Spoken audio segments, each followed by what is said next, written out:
Я помню вечер новогодний, кружился снег. Все как всегда, мы шли домой, и в подворотне я целовал тебя, любя. Вот твой подъезд многоэтажки, я до дверей тебя довел.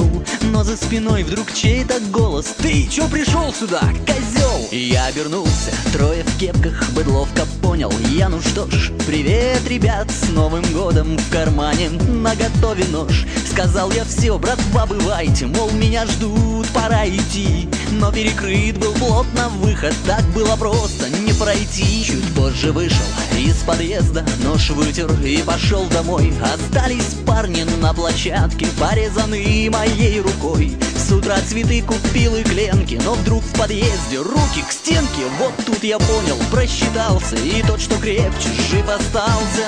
А помнишь, Ленка, ты мою любовь?